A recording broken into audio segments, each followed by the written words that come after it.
ચોટીલાની સત્યજીવન સાર્વજનિક હોસ્પિટલના sonography મશીનનું licence કાયમી રદ કરવા આદેશ સપ્ટેમ્બર 2025માં ડેપ્યુટી કલેક્ટરે સરપ્રાઇઝ ચેકિંગ દરમિયાન અનેક ગંભીર ગેરરીતિઓ સામે આવી હતી. મામલતદારને તમામ 4 જવાબદારો સામે કેસ દાખલ કરવા આદેશ. અરવલ્લીમાં દેવની મોરીથી મેઘરજ તરફ જતો મુખ્ય માર્ગ બિસ્માર હાલતમાં, રસ્તા પર ગાબડા પડતા વાહન ચાલકોને હાલાકી, અનેક વાહનોની અવરજવર છતાં તંત્ર નિંદ્રામાં. ગેરકાયદે ડ્રેનેજ સમસ્યા ઉકેલવા એસએમસીનો રાહતકારી નિર્ણય. 500 રૂપિયા ભરી ગેરકાયદે ડ્રેનેજ કનેક્શન કાયદેસર કરી શકાશે. 31 ડિસેમ્બર 2026 સુધી કરી શકાશે અરજી. અગાઉ પ્રવર્તમાન ડ્રેનેજ કનેક્શન ચાર્જથી 3 ગણી રકમ વસૂલાત.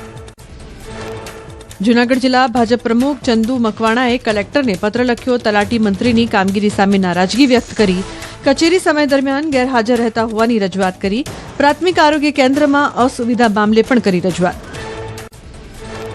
પાટણ નગરપાલિકાના કાઉન્સિલર નરેશ દવેએ ભાજપમાંથી આપ્યું રાજીનામું. પોતાના વિસ્તારમાં વિકાસ કામો ન થતા નારાજ થઈ રાજીનામું આપ્યું. પાલિકાના ચીફ ઓફિસર દ્વારા વ્યક્તિગત આરોપ કરતા નારાજ થઈ ભાજપ સાથે છેડો ફાડ્યો. ગરમીને લઈ હવામાન વિભાગની આગાહી. આગામી દિવસોમાં ગરમીનું પ્રમાણ વધશે. 4 થી 6 માર્ચ દરિયાકાંઠાના વિસ્તારોમાં ગરમ અને ભેજવાળા પવન ફૂંકાશે. હોળી પહેલા હવામાનમાં આવી શકે પલટો. કાળઝાળ ગરમી અને વરસાદની ભારતીય હવામાન વિભાગે કરી આગાહી. પૂર્વોત્તર રાજ્યમાં પડી શકે છે કમોસમી વરસાદ. જમ્મુ કાશ્મીર, હિમાચલ પ્રદેશમાં બરફવર્ષાની કરાઈ આગાહી.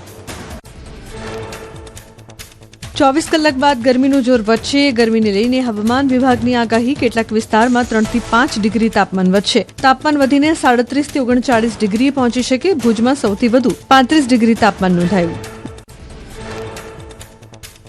ગિરિમથક સાપુતારાનું તાપમાન ગગડ્યું. સાપુતારાનું વાતાવરણ થયું ઠંડુગાર. સાપુતારાનું તાપમાન 13 ડિગ્રી પહોંચ્યું. સાપુતારામાં ઠંડીને લઈને વાતાવરણ બન્યું આહલાદક. દિલ્હીમાં અક્ષરધામ અને તેની આસપાસના વિસ્તારોમાં છવાયું ધુમ્મસ. વિઝિબિલિટીમાં ઘટાડો થતા વાહન ચાલકોને મુશ્કેલીનો સામનો કરવો પડ્યો. હાઈવે પર વાહનોની ગતિ ધીમી પડી.